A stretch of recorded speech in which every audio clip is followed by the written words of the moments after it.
Oh. How you doing over there, Not Pat? bad, how are you? I'm doing better now. Yeah? Yeah, that was a rough 15, 20 minutes. We took a little too, I will admit, we took a little too long between finishing the video that you all hopefully have seen or should see on our Instagram by now to start If you haven't this seen it on podcast. Instagram, follow it on Instagram. Seriously. Because Pat almost died. Yeah. Yeah, I did that for you. I did that for the people. Yeah. Even I kind of outjumped my coverage Still in or the outpunted mustache my and still coverage. burns a little bit. Yeah, Still you know burns what's a little nice bit. about Wait mustache? till tomorrow morning. Yeah, you're gonna. Oh God, no! Probably we have 3 hours to finish this podcast. We have Your 3 hours. metabolism works that fast. Yeah. Knowing how much he typically has to pee, he might just pee it out. Oh God, that would hurt. That could be something else Yeah, though. that's. But anyways, welcome to Bros, Bumps, and Beers. I am, of course, Pat, the EST of Triple B Gagne. The spiciest tea?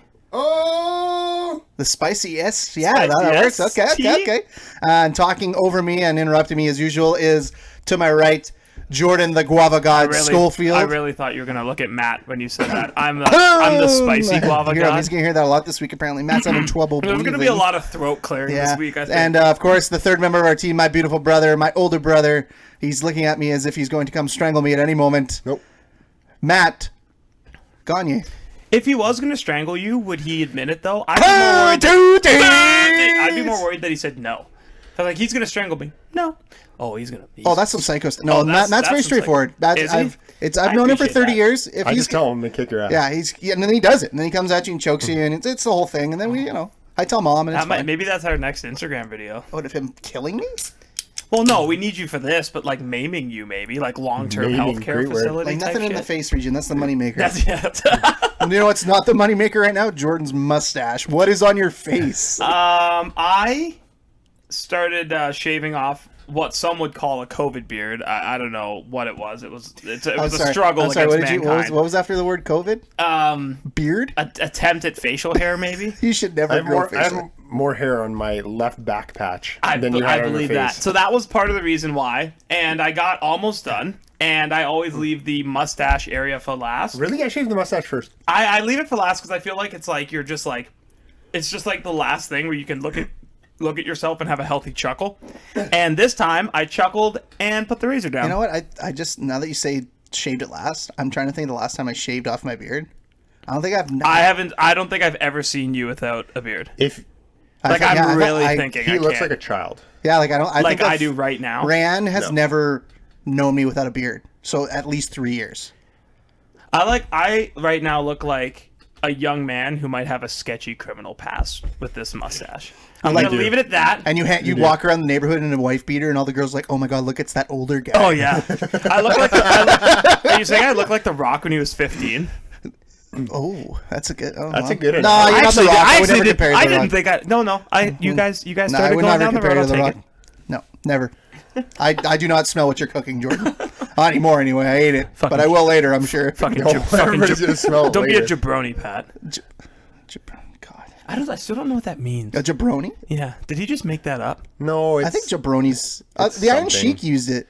Jabroni. Jabroni. Oh, well, the spit after was always legit. Yeah. So man, we are all reeling from what we just did. Yeah, usually we come out and we're just got a bit of a spice high. I'm not gonna lie. Yeah, it's a bit of I'm still sweating. I think I'm trying to not cough into the microphone. I'm genuinely uncomfortable. Sitting here, I feel like my insides are burning. It's not fun. You know what else makes you genuinely uncomfortable? What's that? Here's a segue for you guys. Oh wow, look at him go! Here he goes. Broadcasting school, Matt. We're all males here. We all have significant others. Yes, that's true. I read the mail. Yeah. Jordan, shut up. There's the name of this podcast. Just crawl under the fucking table. Jesus Christ. I hung pictures this week. Oh God, why? Because we moved into a new By house. yourself, right? No. Oh, whoops. Oh. Are you guys still together? I'm glad he's here. Yeah. So I dislike maybe nothing more on this earth more than hanging pictures. I hate hanging pictures. If I lived alone, my walls would be barren. I'd have posters, but they'd all be crooked.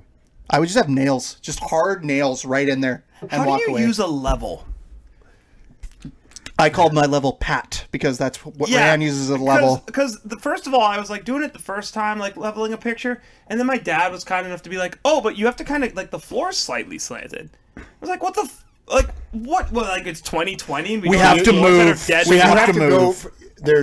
There's level and then there's true.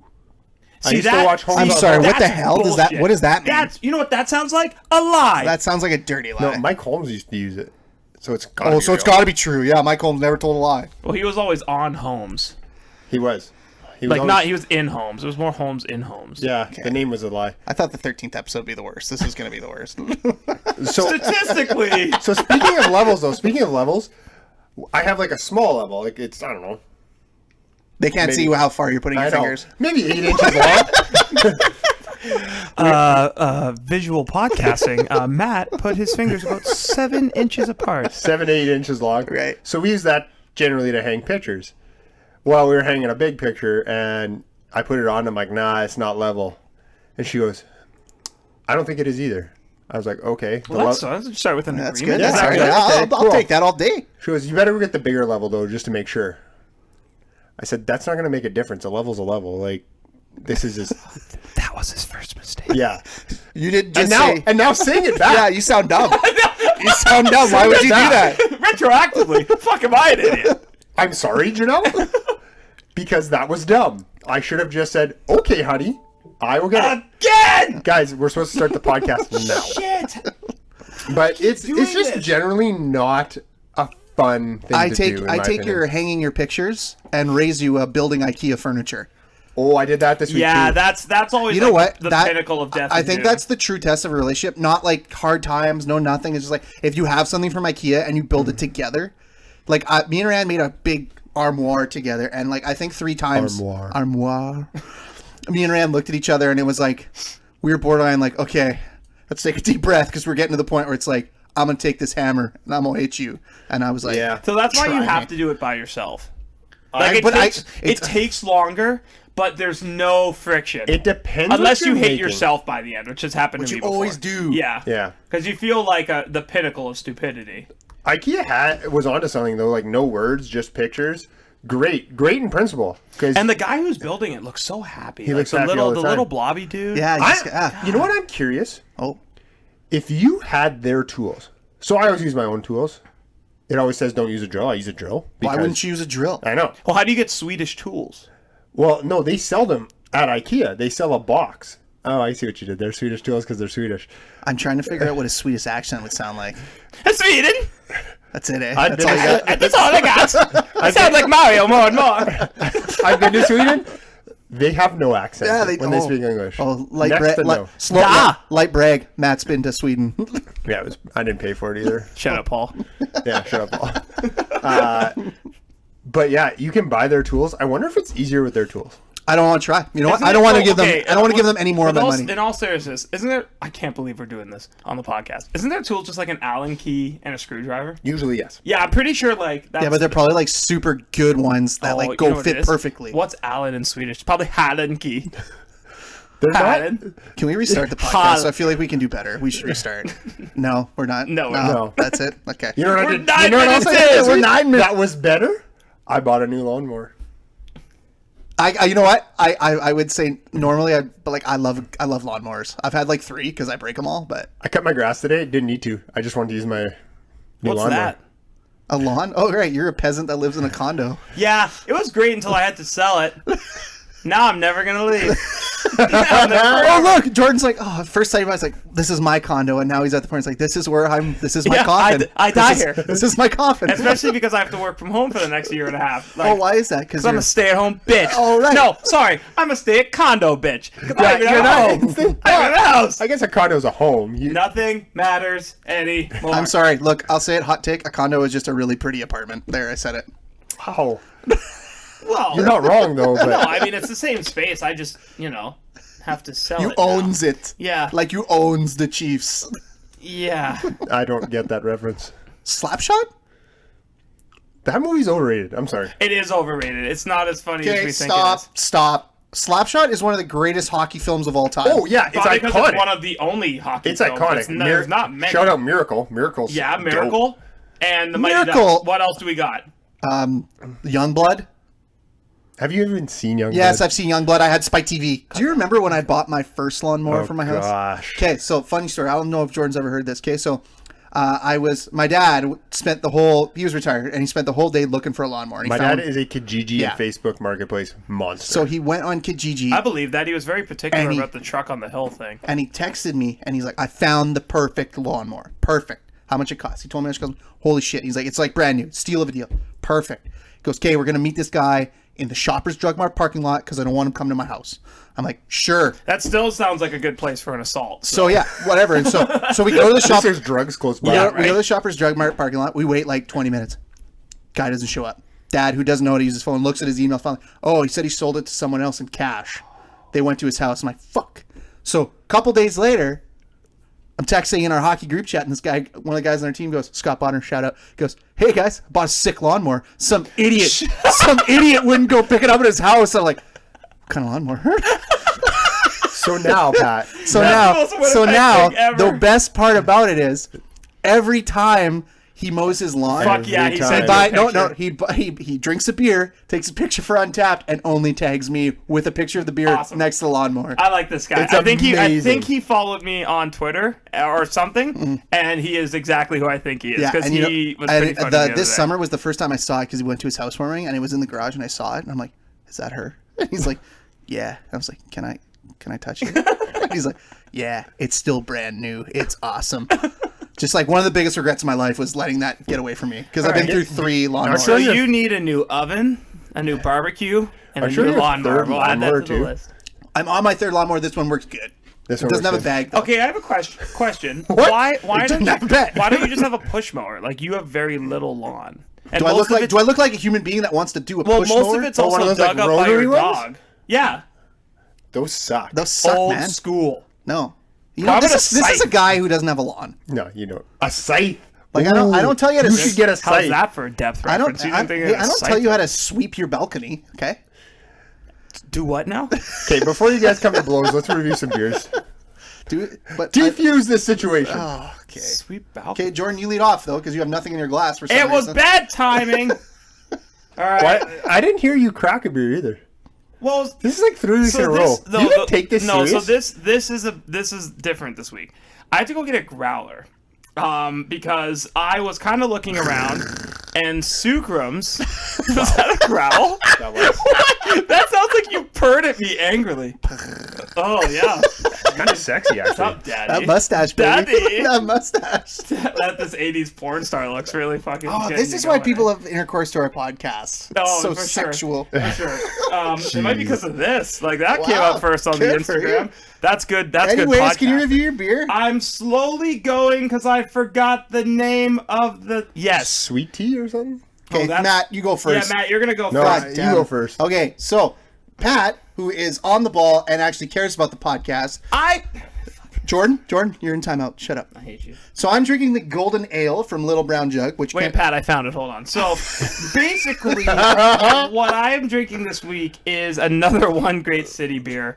And first of all, you're scrolling through Instagram, and the first thing you see is a beer with what looks like Tony the Tiger's son, and it says "It's terrific." And I was like, "Yes." I would like. I rolled my eyes. I would like so hard. I would love to buy all of that beer. So the best part is I'm scrolling through, and I'm kind of like, oh, "Okay, this looks good." Like Spill the Tea Sour Ale, awesome. Made with tea, cool. Lots of different stuff, awesome. Available in the restaurant for pints and growlers. And first I went, oh, I didn't know we were doing that again. I wasn't aware that we were back in the growler game in Winnipeg. Like does growlers anymore? No, I more mean like I thought we were just not allowed to do it. Yeah, I thought they weren't allowed to. So I kind of stopped and was like, my first thought was I need to get this. My second thought is I wonder if I can get a cute little number. Can you get that in the growler? I forgot. No, you can't. You can't? No, they don't. It's not even on tap anymore. They did it for that one batch of that Manitoba Brew Society. Damn it! Oh, good. So Barnhammer's thought process is infiltrating the whole fucking One Great City. If you're, let's get real. You're probably listening. No, we know they listen. One Great City when you listen to it. You need to brew another batch and give it all to us. Yes, please. I would not be against this. And I would pay equal value. Yes. Yeah. Okay, so sorry. So back to I'll just round this out real quick. So I'm drinking the Spill the Tea Sour Ale. why, again, like, I wanted to try this was, again, I haven't seen a lot of sour ales in the city of Winnipeg. So typically you're going to get a sour that's not as tart, it's a little smoother, and frankly, it's exactly that. Interesting mix of stuff, too. It says a mix of tropical with a comma. I'm not sure what tropical is. That seems pretty general. Tastes like the sun. Yeah, but there's pear, melon, choke cherries, which is what Matt does to Pat on a weekly basis, and then, basically, and more. So we got tropical. And more? More. Jordan, is that one of your favorite fruits? More could be, and more? More could be anything, right? More could be like a guy named Moore made it. I really don't know. So did you like it? Yeah, I should probably get to that. I did. It's not up there with some of the other, like, some of the better sours in Winnipeg. But what this is it's just it's just one of those beers you get and you're like, great, I'm gonna have the whole growler in one sitting. I'm gonna be really happy with it. So I, because like of how I've rated other sours to scale it right, I'm gonna give it like a 3.5 plus. So I know for me that's a pretty average number, but like this really is just like a really tasty, simple beer. It's a beer that I think if you were like introducing someone, like a female specifically, I can think like, I know like like my fiance would like it, which tells me like it's like not too heavy. She can smoothly hammer it, like go through it, stuff like that. You say 3.5 is an average rating for you, but like, actually, no, it's not. It's more like a 3 is my average, yeah. From what we've seen, like, if you say 3.5, that means if you can get your hands on it, you're going to drink it. Yeah, no, that's actually, that's a good point. Like, I have been actually on a heater recently, rating stuff pretty high, like, and it's just genuinely been that way. Avoided Granville Except for this weekend. Don't do it. No, okay, no, I'll go back. I haven't tried it yet. Okay, don't even say it. Don't even say it. Anyways, couldn't get there. No, let me finish. I'll pass it off to you. I'm gonna give it a 3.5. It's very good, worth a stop. If you're a sour person or a smooth drinking beer person, worth a stop. A sour person. Yeah. So if you're Pat, shut the hell up. all right, I'm going to pass this off to Pat so he can spread his sour attitude. Yeah, and you know what? Bums. The best part is Jordan talked for a really long time there, and you could follow him on Untappd at jsco55. No tease! None of them. Thank you guys. Anyways, so I took one of the beers that I got out of the Manitoba Brews Association. You still have beers out of that? I have many a beer in my fridge, Matthew, with one T. Figure that out. Matthew's with one T.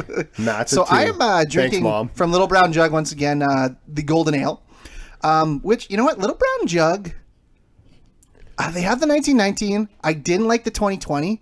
2020 was just average. Yeah, the 1919 is such a classic tasting craft beer. The 1919, that's something I could drink like 6 of those, no problem. It's just good. And you know what? I see them everywhere. They do a great job. Which is hilarious. So, sidebar. So I'm golfing this weekend with a bunch of guys I do fantasy footballs with, and we're on the 12th tee, and the beer cart girl comes, and this one guy, who will remain nameless, he goes, "Hey, what do you guys got?" And she tells him the opposite. "Hey, you guys got any of that 1919?" And he looks at me, Pat Gagne, who does this co-host, every Monday. Co-host of Bros, Bumps, and Beers. Every Monday I record. He looks at me and goes, "Hey, man, you ever tried the 1919? It's pretty good." I looked at him and I was like, full troll mode. I just went, "You know what? No, I haven't. Is it good?" He's like, "Oh, man, it's super good. Everybody should have it." I was like, "Yeah, I'll have to try and get some." And I get in the cart with everybody shouting. I'm like, I tell him stories like, "Oh, he knows you do a podcast about beers, right?" I'm like, "No, that just makes it funnier because he thinks he made my day." I think the best part is even if he did, he might have been like, "Have you guys reviewed this? Have you had this 1919? This is incredible. Witchcraft is delicious." So, anyways, this is a Golden Ale. I'm going to cut you off real quick, though. Kind of what we do here. Yeah, it is. If you had to put together a 12-pack of local craft beer how much to introduce somebody to craft beer, 1919's in there. Oh, it's the first thing that comes to mind. Yeah, honestly. Okay, I'm going 1919. It's then I go St. Cosmos. James Pale Ale. Yeah, Cosmos. You take all the classics that they do really great in every brewery, but 1919 from everybody. But honestly, if you say that, 1919 is the first thing that comes to mind. Honestly, just because it's so classic. I actually have done that recently. Someone came in from to spend like an extended amount of time in Manitoba, and they asked me what beer I would get them, and they're like, "Well, I want something interesting, like I haven't had before, but not too." And I just went, "Oh, it's 1919." Yeah. Like It's an easy drinking, interesting beer. Yeah. Yeah. What are you reviewing again? So I'm Yeah. doing the golden ale from Little Brown Jug, not the okay. 1919. So it says on the tasting notes off the can, reading off the can because I'm big J journalist. It says herbal and floral aroma, which I would agree. Crisp and refreshing. Chris? Yes, I'm refreshed as well. Is it a dry finish? It's not moist, so it is dry. And finally, it is brewed with local honey. And if we compare this beer to the Hoppy Pollinator, which I will never... Well, that was Saskatchewan. I will never consume that beer again. This has honey to it, but it's nice, subtle honey. You can taste it, but it's not overwhelming, and it doesn't give me a super big headache tomorrow, hopefully. So it's not 14%. No. That sounds... What that was this? I didn't even sounds look. This is 6.5. okay, I 6.5. guess. No. My only complaint about Little Brown Jug on a monthly basis is they don't make more shit. Yeah, like everything they make is put out, good. like the lager. I mean, I don't expect Anyways, much can I from finish? anybody. Jordan, while you go on it, before you go on a tangent, can I finish the beer review? I guess. So, anyways, you can follow me on Untapped at Pat Gagne. And you know what? How many teas? Just one. Just one. Helen liked me. So That's so lame. So, anyways, I'm gonna give this a 3.5. That's a great score. Actually. Yeah, that's it's my 3.5 different from 3.5 is like if I'm drinking it, I'm like, this is perfect. It's not amazing, but it's something like I'll go look for it, and if I see it, I'm getting it.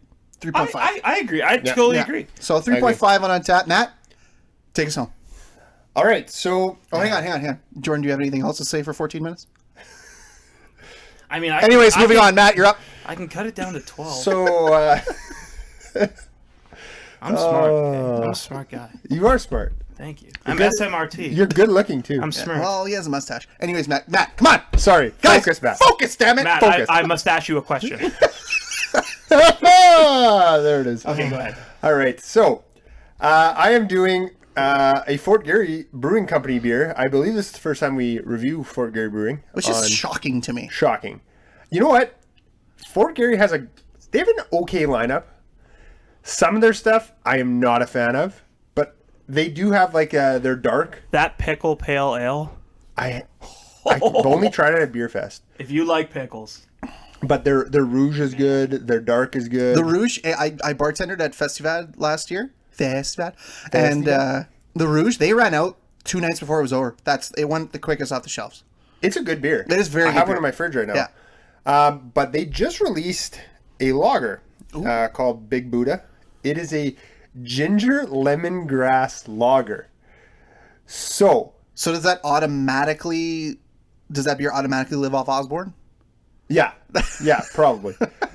But it actually says on the can, pairs well with chicken and stir-fry dishes, or enjoy it on its own.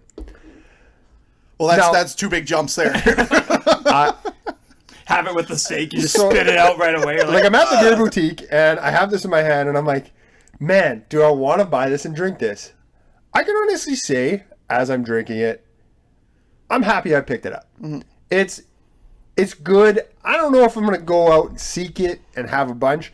You definitely taste ginger. But you're not disappointed you bought it. No. Yeah. Because it's very unique. You're not going to have too many beers that taste like this. I can guarantee you that. Right. You can definitely taste the ginger.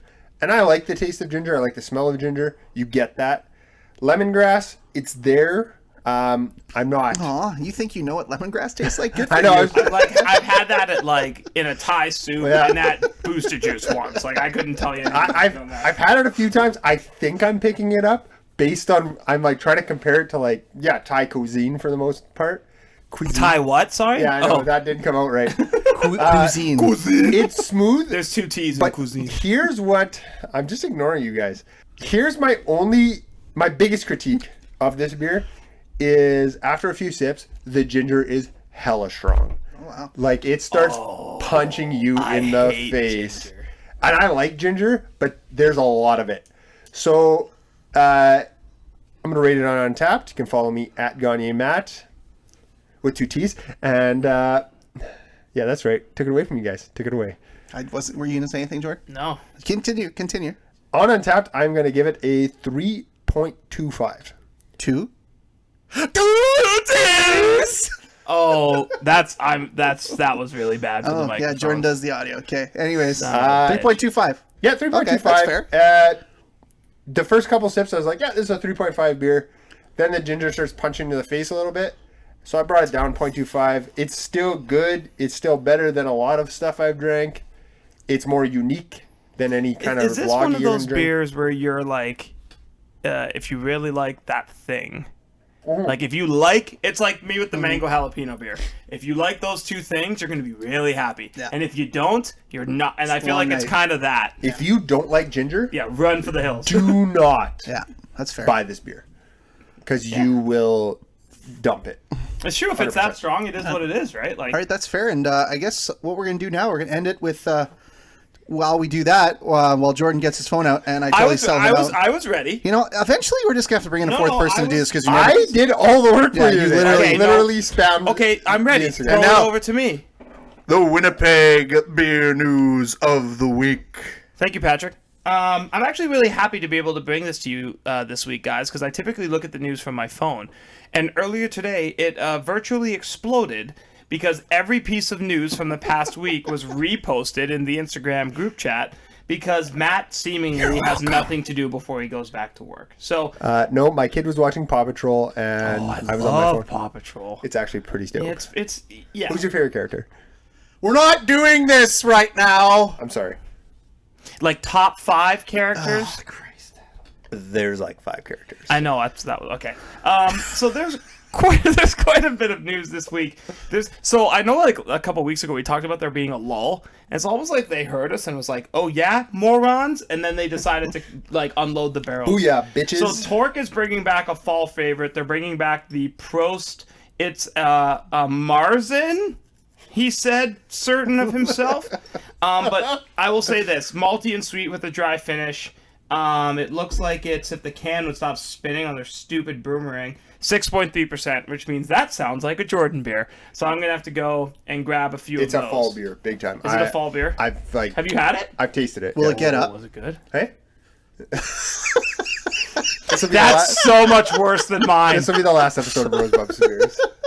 Okay, so the next one is actually, I mean, leave it up to non-such to then we go from like, Prost, just a solid marketing campaign being like, hey, we got our fall standard back, and then non-such is like, hold my beer, I'm gonna make a barley wine that's about constellations and shit. So they made a barley wine called Ursa Major, and barley wines are like something more of an Ursa Minor kind of guy. There's something. I'm gonna cut your microphone off. I've had 3 already. There's something I will say. Oh, I dropped it on the computer. I will say this, basically, if you haven't had a barley wine before, I think it's something you do have to have. Like, it's a very different profile from a normal beer. That being said, I will not be trying it. First of all, I could read you the Tom Clancy novel they wrote on the Instagram. No, please don't. We're really running long. Holy shit. We're going to be here till, the podcast will be 9 hours long. TransCanada is making a mixer. Were they included in the mixer from the Brewers Association? Yeah. Okay, because I was going to say TransCanada strikes back at the wheat beer. Right. Okay, so they're bringing back a 12-pack of variety. What's cool is they have a couple new exclusive beers in here. So the exclusive beers in here are going to be the Golden Wheat Lager and then the Brown Ale with cherries. So if those things interest you... I'm sorry, the Brown Ale with what? Cherries? I will be purchasing set pack. Okay, yes, Pat does love himself some cherries. So you're going to get a few good ones in there. Let's go through Cheeseburger Week, and we're going to tell you what every brewery, at least the ones that I was able to find, not to lie, the ones Matt was able to post in the group. Thank you. Brazen Hall has something called a Ham Bourgeois. That'll probably win. Sucrums has Tots Wheels there for the Bel Air. La Garage is doing the Ukrainian with Le Shop Brewery. I'm sorry, hold on. Let's go back. What was that? Garage? Le Garage. I don't know. What is this, Quebec? Beer Can with Caillou Grill is doing the juiciest burger. That's the one where you put juicy in ketchup and throw your arm out trying to shake it. TCB is doing beef sliders, and One Great City is doing the Luchador. Aptly named. I like that. We're going to go get that one. I can't wait for Skip the Dishes to just explode trying to get all these recipes to people. You heard about the tea-orific. So let's finish with a personal favorite of mine. Vessel Beer is coming out with a new beer.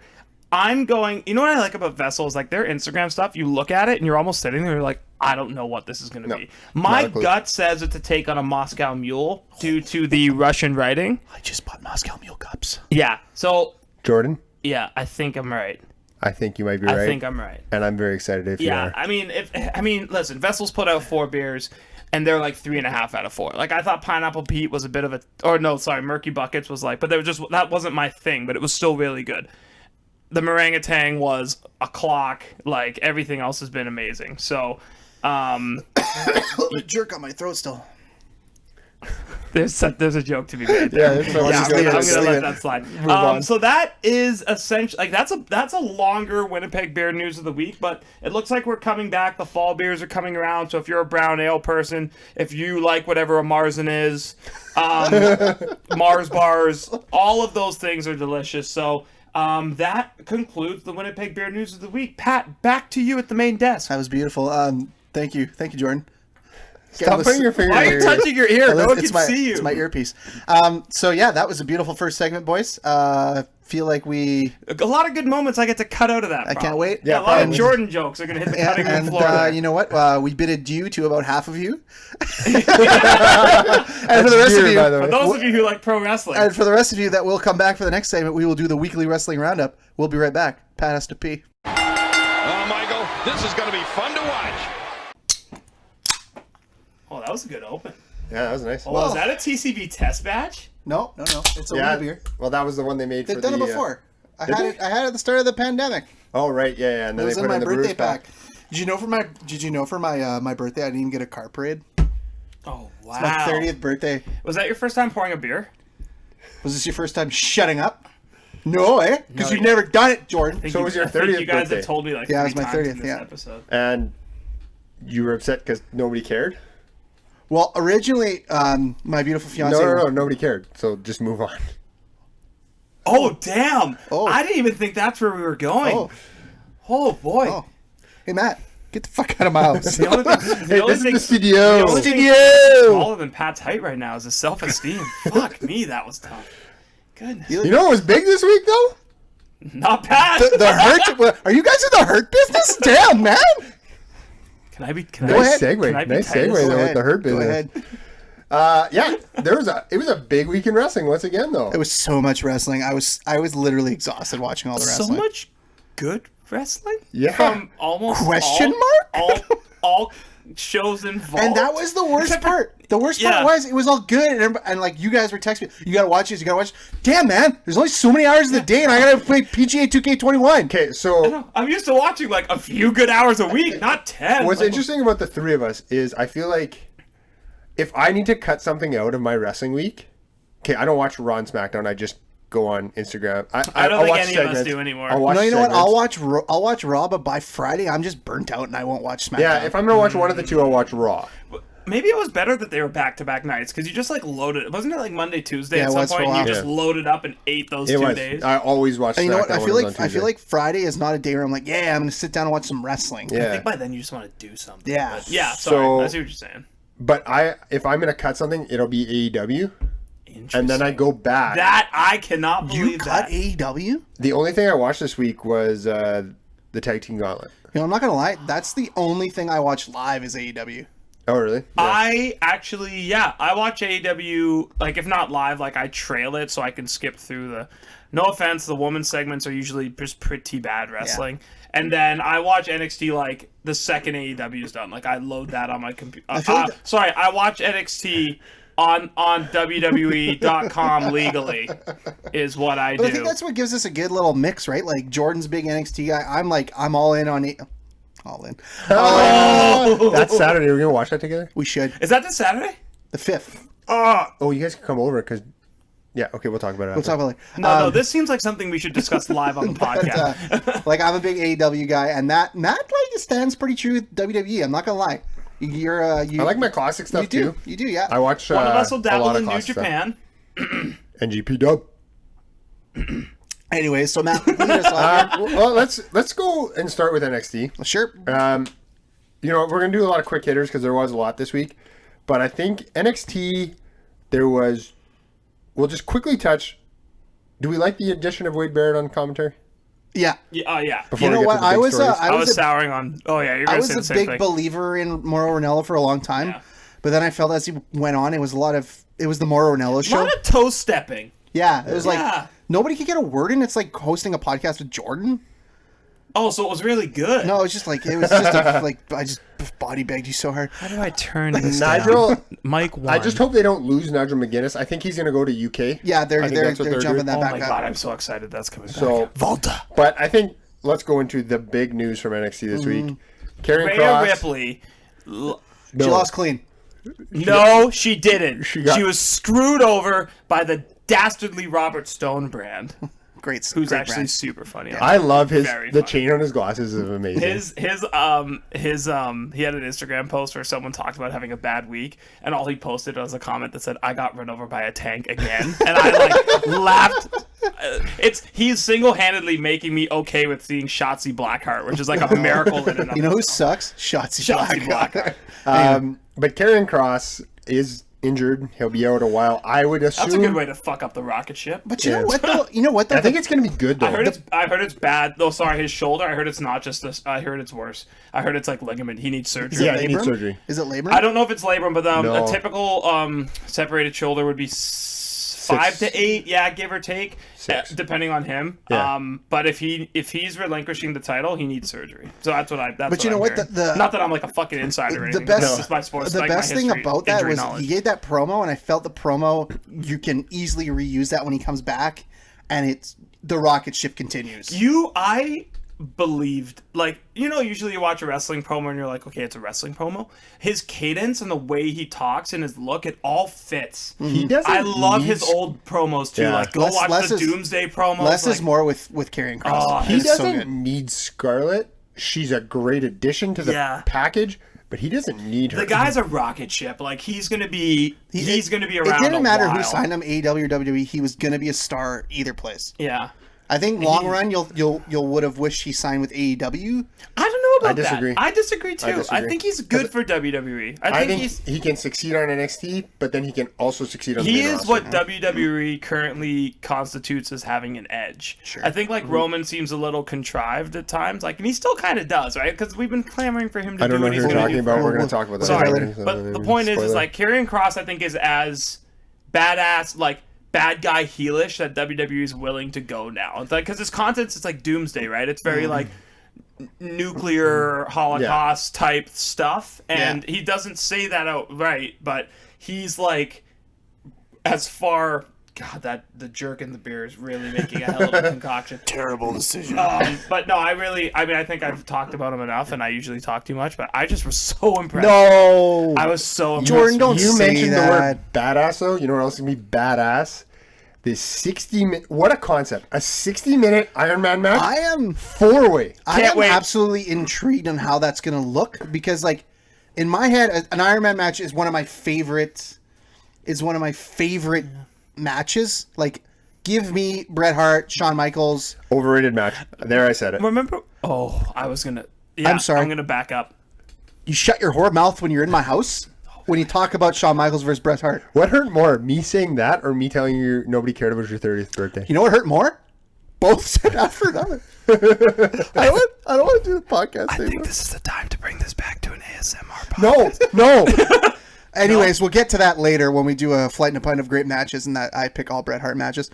But like, I just like, to me, it's like, how do you make it so all four guys matter throughout that whole match? Do you think it's gonna Okay, be those the guys will- cycling thing? Like you guys said, like a triple threat match is usually a bunch of singles matches.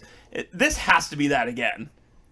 I think every guy is gonna get a pinfall, which I don't like. So this is okay. I did not realize that this is an Iron Man Yeah. 4-way. So it's gonna this keep is going. 60 minutes no matter what. No matter what. So the guy you with the get most points balls for every win. pin. Yeah. Oh my god! You get a point. A point, sorry, yeah. What's the point? So anyway, so the four guys in the match, we have Finn Balor, as Jordan would call him, or the Prince. We have Tommaso Ciampa. We have Adam Cole, Bebe, and then we have the ultimate piece of garbage that is Johnny Gargano. Also, Dusty Rhodes just said the word "bebe." What's that, Bebe? So very quickly, shot out of a cannon. Jordan, who you got? Ciampa has to be Ciampa. Matt, Balor. I got Cole winning it again. I'd be okay with any of those three. How? Okay, so if Adam Cole wins the title. Okay. everyone gets to say how this goes until Cross comes back. So Pat, Adam Cole. No, I'm just gonna say one thing. Adam Okay. Cole comes back, wins the title. McAfee comes back, and they have a title match.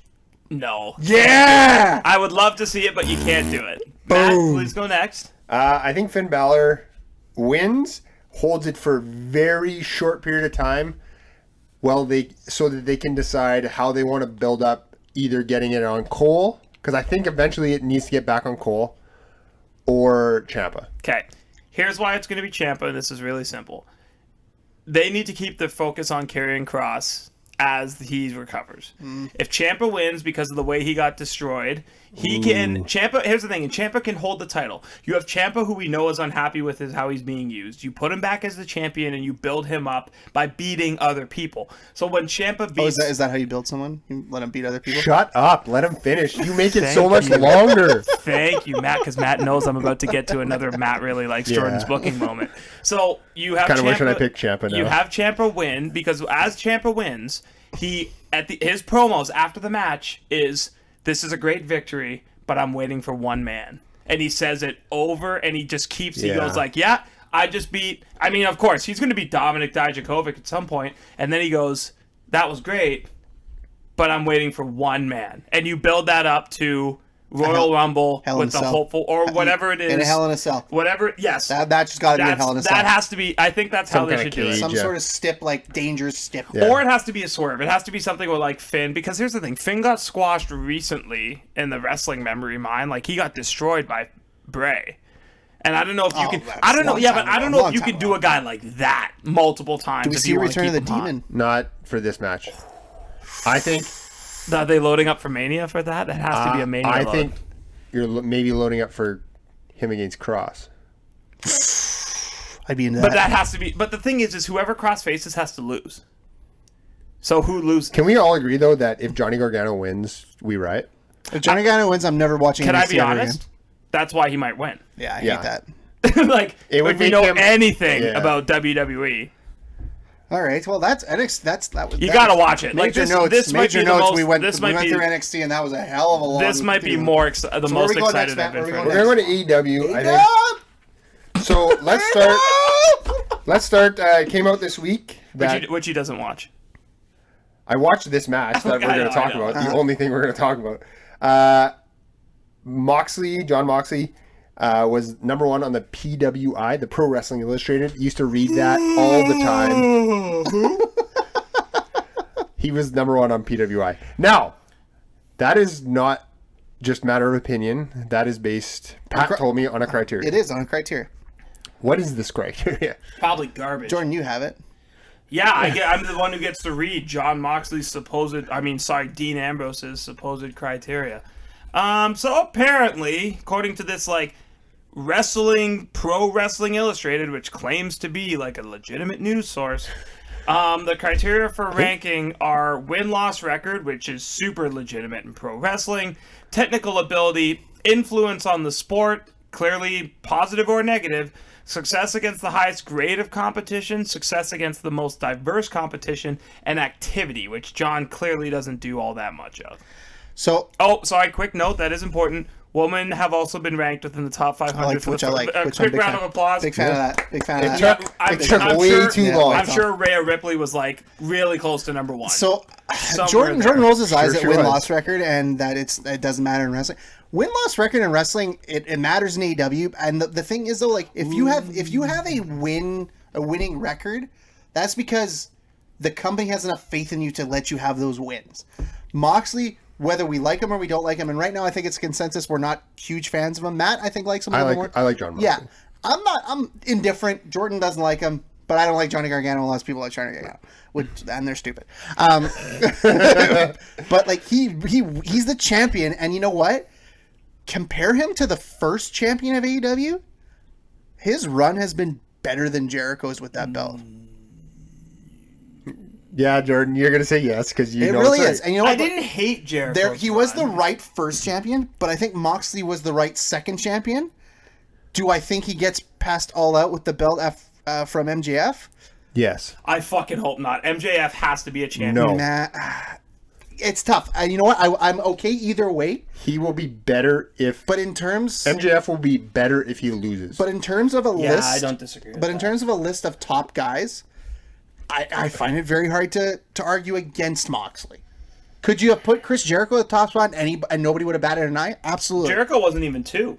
He was in top 5 though, I think. Yeah, Adam Cole was 2. Adam Cole had a hell of a year. I don't disagree with that at all. And so, like, I think there's a lot of bullshit in wrestling of, like, making lists and rankings. I do like the criteria. The PWI top 500, I mean, the best part of the list is when you get past about 100.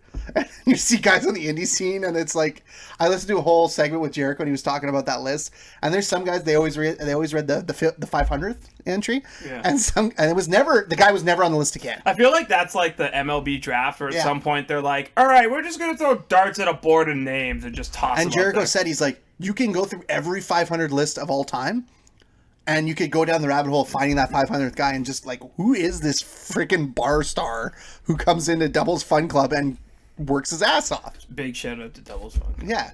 They used to put on like, what is an Alexander Hammerstone? Whoa, buddy. Go look him up right now. Don't look him up right now. No. I want you to spend, that's your homework for this week, is to look him up. I almost got away with no homework. Okay, so, but we go back to AEW. Jungle Boy after Ricky Starks. Yes. Ricky Starks had a huge on the indies. The only thing we're going to talk about from Dynamite this week was that gauntlet match. The tag team gauntlet match. Hangman Page cost the Young Bucks the win, allowing FTR to win. There are some layers to that shit, man. I love it. His eyes were red. It looks like he didn't want to do it, but it doesn't look like alcohol. No, it looks like something. Yeah, I don't like. There's so much. Do you think they're going that direction? I don't, but like, I think the red eyes. I think he looks like he was crying. Oh! I think God, my mind's nefarious. I didn't even think. That's where I thought he was going, and then you pulled out cocaine. But I think that Bros, bumps and beers. So whoa. But the thing I think Hangman is doing stuff because Kenny's telling him to do it, and I think I'm going down the rabbit hole. Cleaner Kenny. But he has something on Hangman, and he's holding it over Hangman's head. So Hangman is doing all the dark stuff, while Kenny sits in the background. And that's why he's drinking? Is that why Hangman's drinking? Yeah, I think something's up with that. I think there's some layers to this. If that's what it is, this is the greatest piece of storytelling in wrestling in the last 10 years. Or we are going towards Hangman being super disgruntled. Yeah. Kenny losing his mind. So we're going to get cleaner Kenny. And then we are getting Tully Blanchard, who's assembling the new Four Horsemen. And Adam Page is it's Adam Page. Can I throw a third wrench? Adam Page is the leader. Pat knows that I also think something else different is happening. I think the Bucks are going with Kenny. I think we're going to get a heel Bucks and Kenny. You know what? And I think we're going to get a face Tully, FTR, and Page. No, I agree. I think we're going down that rabbit hole. You know what you say? I think they're the cool I hope this is the first time AEW sets something up where all the fans think they have it figured out. Oh, a little swerve action. And you get like a double swerve and you're like, holy. I think All Out is probably going to be the most important wrestling pay-per-view to watch this year. Whoa. Is this their like Mania type deal? Like, I don't know. Is this their big swing? This is their big one. Yeah, All Out's their big one. Yeah. So, but because we go there and we won't talk about anything else, but here's what the card for All Out looks like so far. And that was Saturday? The 5th. Mm-hmm. So this Saturday. Wow, okay, yeah, we're going to watch that. They have MJF against Moxley, which I think has potential to be match of the year, just storytelling alone. They have Omega and Hangman against FTR. Match of the night right there, you know what? boys. And I'm actually okay with this match. The Dark Order against Cody and Friends, which is going to be just a shit show. The Nightmare family. It's going to be a big cycle. Yeah. It's going to be, awesome. Yeah. One thing their women's division has been totally botched. I am excited for Sheeta against Thunder Rosa. Sorry. Don't know who that is. She's the NWA Women's Champion, and she's quite good. She's like Lucha Libre. I'm saying that because I don't really care who that is. No, but she kind of has a Day of the Dead vibe to it. Oh, yeah, she's kind of. She like Abandon? Cool. Huh? She like Abandon? No, it's Abaddon. And it has been weeks since I've even thought about her. And then they have Is it back in your mind? They have Orange Cassidy. They have the third match between Orange Cassidy and Chris Jericho. And What is it? The Mimosa. the screwdriver? No, Something the Mimosa Massacre match or something like that. Yeah, so like gonna be Mimosa great. Madness. And Mimosa they actually Madness, today yeah. just added, because they didn't give it a lot of time, they had the tables match between Matt Hardy and Sammy Guevara. That was a huge botch. There was a lot of bad stuff, but they were pressed for time, and I think That's they why. rushed That's yeah. what I mean. It was a huge botch. So they're because gonna didn't give they're enough gonna time. do a what's it called, a broken rules match. I don't know what that That is. broken Matt Hardy. I don't know what it is, but it's gonna be like hardcore and like lots of weapons and shit. Okay. And they're on it now. And then they also have the Casino Battle Royale. Yes, they do. I think women and men. Oh, They're doing two. Nice. So you know what? This card is stacked. I was gonna go out of town this weekend, but methinks I'm gonna change my mind on Shout out Ree. that. Hi, honey. The last piece of business. Payback comes in and absolutely, in my opinion, blows SummerSlam out of the water. It was better than SummerSlam. Yeah, it's very confusing. So number one, Big E and Sheamus got lots of time. And are we seeing Big E finally moving? Somebody is in creative's ear, and they're just saying, let's do this. If we're gonna do it, let's do it. They're giving All the fans want it. You're gonna Yeah. sell merch. Like, what's to not do? Do you know who I think is a big advocate for Big E? And I think Talking Smack helped demonstrate that, is a guy like The Miz. Yeah. Who's in creative likes The Miz. They use The Miz all the time. He's Yeah. very marketable, all that kind of stuff. He went out there with Big E and did this interaction with him, and I feel like that elevated him a lot. Matt, there was some interesting heat on the internet. There's a guy, I can't remember his name right now, but he writes for wrestling for Forbes. And he took the Miz's promo as very... I'm going to try to say... I want to say this right, because it is an important point to bring up, is he took it very much like the Miz was talking down like black wrestling athletes. He just took a slant on it that was very... It made you pause, right? I don't think I think the Miz was in on it. Like I think it was on purpose. Yeah, I think because I got that vibe. Yeah, me too. But I think it was on purpose because you could see like Big E saying like, "Well, why do we have to wait?" And I don't think the Miz, like I give the Miz more credit.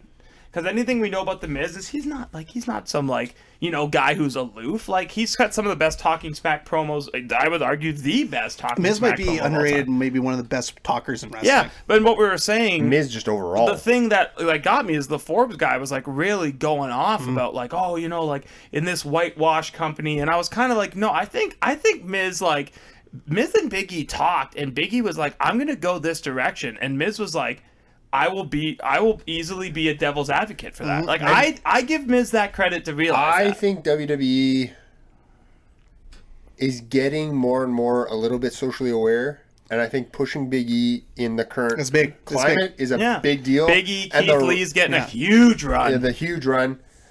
Yeah, let's go to Keith Lee. Yeah, sorry. But Talking Smack was really something to watch. Keith Lee going over clean. Keith Lee. That Spirit Bomb was awesome. Keith Lee has fucking arrived. And Randy sold it like a mother. And you know what? Spirit Bomb. There's a lot of... You have to... Sorry to cut you off. Go ahead. We're fired up. This is good. Randy Orton has to believe in That's Keith a cosign. Lee if he's going to sell the way he did. I was gonna go on that. It was... You can go back in history and watch some of those Randy Orton matches where he has matches against guys that they're trying to push, and Randy doesn't believe in them, and he doesn't give them much. He gave tons to Keith. Yeah. Like he was like, all right, you know what? My story's not done with McIntyre. He's gonna be getting a title shot again against McIntyre, and Keith Lee needed that victory, and that shows you that Vince is like, he's good shit. I'm in. That Keith Lee, he's good shit. This is actually. This is like a minor note, but I actually missed it because I had to mute Payback because of a work thing. How was the new music? You know what? It was okay. Because I saw his outfit. And I'm like, okay, I don't love it, but I'll ride with that. Like I read Twitter all the time, and I should stop because honestly, yeah, Twitter's not fun. I live on it. Hey, it sucks. I hate his new music and his ringtone. Yeah, Twitter's brutal. Who gives a flying fuck? Okay, he can be dressed in a penguin outfit, and he has a match like that on. I was upset about those two things, and the reason why is like the shirt is literally Vince being like, he's not an athlete, he has a belly, and that upsets me because like if you just watch him in NXT, well, yeah, and then the music was like so, and I get why they did it, but it was so botched. Like you're a company like the WWE, you can't have mistakes so simple I don't like that. I don't think the shirt was because he thinks he's out of shape. I think it was just like they want him to have a different look. Like you can do that without like that, Pat, you know what I know, that is. but the fact that Vince came out and was like, "Hey, this is your new attire. Wear it." And what do you like? And I'm not blaming Keith. I'm saying I'm not blaming anybody. If you're it's the WWE, just like, you have to have a better plan, and you have to be more aware that your audience is going to be waiting for the bask in his glory and waiting for. I'd be worried if I was a new talent coming up from NXT. I'd be worried if I show up to TV my first night and Vince doesn't change me. Because then he's not looking at me. That's a really roundabout but very true thing to say. Vince knew who Keith Lee was, and Vince wants to market Keith Lee the way he wants to. That's why and I think that's a good thing. I guess. I'm sure I'll come around to it. I guess, as an NXT person, you just kind of want to stick with And then we go to... Three more things before we get to the big story. 3? We're going to do 3? We're good on time. 2 quick hitters. Okay. Number 1. I need another beer, though. Shayna Baszler's submission finish on both ladies. Wow. Yeah. The 2 things with that... Pat, you and I, were sitting here watching Raw before the last episode, and we both looked at each other and we're like, are we about to have what we think might actually be a pretty fun women's tag team? It was a good match. There's 2 things. First of all, I love the tag team. I think Nia Jax and Shayna Baszler work for some reason, and we all know I hate Nia Jax. Oh, I was about to really Sorry, I hate Nia Jax more than anything. She's on Johnny Gargano level of shit I hate in wrestling. I didn't know it was that bad. But her with Shayna just works, and they're kind of aloof to each other. It's like, I don't like you, but we're gonna kick some ass. Very grisly. And their interactions, they're yelling at each other. We can do this. I thought that was so good. For me, I'm a big storyteller guy. I almost wanted them to lose at Payback, but in a screwy way. Are you thinking that's a program for those two now? If they lose, is it a fall apart thing? Yeah, I'm not ready for that. I think it has to. But that's a tag team. They're gonna wrestle the Riot Squad. They're gonna get in a little feud with the Riot Squad now. Yeah, and that's their. But what I was trying to say is it was. I want them to go to another pay-per-view, then win the belts, because I still think there's some juice left in this Sasha and Bayley. You need that a little longer, because I think we all see where it's going now. Well, I think it'll slowly go away. There's one title left, but there will be a return. I think. Yeah, but they have all the gold, and now they're slowly losing it all, and then they kind of struggle to keep that last piece of gold on Bayley, and then Sasha kind of goes, "Well, how come you get to keep the only piece of gold?" I think, you know what I do? I think if they want to get it to WrestleMania, I think they find a way to get it off Bayley onto Sasha. And then you have a moment where now Sasha has it, and Bayley has to go, Sasha goes I've supported you for this long. And then Bayley has to struggle through supporting her. I'm more pushed. It's a long way away. Yeah, that's what I was saying. I feel like everything we think... for Mania, and it's not happening. They have to go to Rumble. I wanted them to win the Rumble. Oh, that's actually smart. But that's a long way away, and I know that's wishful thinking, and I think by the time we get to the Rumble, this storyline won't even be in our memory. But maybe they bleed it out. Maybe I think Bayley loses it to someone. Bleed it out, pushing further, just to throw it away. Great song. Okay. Oh, Linkin Park. You're cut Thank off. you. So I thought I was the one who needed another beer. So I actually don't hate that. I think if Bayley maybe loses the title and then they both have to now they're having this excess. Maybe they're well, what are we without? We're just friends. Yeah. There's a way to get this to Mania. It's just gonna take some it's gonna take creative actually being creative. And it won't happen. I don't think it will. No, you think it's too far? It's too far, and they don't do those. They don't invest in those long range stories. Jordan's getting comfortable. What's up, baby? It is actually match of the night. The spot. Mysterios against the Messiahs. Dominic Mysterio and his father need to be tag team champions soon. And Dominic Mysterio, if he continues on this trajectory, that's a tough word to say. Are you saying a pay-per-view location or? It's Rutherford. It's Rutherford. On this trajectory, he's going to be a big deal real quick. I think very quickly something's going to happen, and Dominic Mysterio will be injured and off our screens, and then we'll return with a mask on and be Prince Mysterio. and I will be really into it. And I will. Are you sure they want to put the mask on him? That was the word. Yeah, but why are they like? Here's the thing: if you're trying to market a guy, you don't put a mask on him. I think. you do. Vince Rey loves masks. Rey Mysterio has shown masks work. But I think that. But okay, but I'm saying like Rey Mysterio has shown that. But he was Rey Mysterio. Like he did the mask gimmick before. No, but Prince Mysterio will be Prince Mysterio. But you know what though, Rey Mysterio, like that's I always try to remember that in WCW he took off the mask. Yes, he did. Yeah. And then he came back and Vince told him, "You come back, you got to put on the mask." Well, he has the smallest face of all time. Yeah, and he looks like a child. He looks like a child. His face is the size of a small grape. I have. Small grape. I'm currently reading two. I started one book. It's about storytelling and wrestling, which is How fantastic. do you read 2 books at once? I don't. I have 2. I will read the second one. And the second one is the Andre the Giant biography, which I'm really excited about. I think the next one, I got to find something about Lucha Libre. Because, like, Rey Mysterio had to go back to Mexico and ask permission to put the mask back on. Mm-hmm. Like, and it was like, I was like, this is stupid. Like, just don't go back to Mexico. Just do whatever the hell you want. But there's so much tradition. But then he'd be ostracized from that community forever. But that was a hell of a match. Yeah. And then we finished, Matt. Do it. Let's do it. Before that, where's Retribution? Who? That gang of... Oh, those dudes and the things with the place. Have we noticed that... They've changed heights. And they've changed heights. We've got a lot of spoilers online of who they are. But also... If Roman Reigns is on a show, they are not there. That's an interesting conspiracy.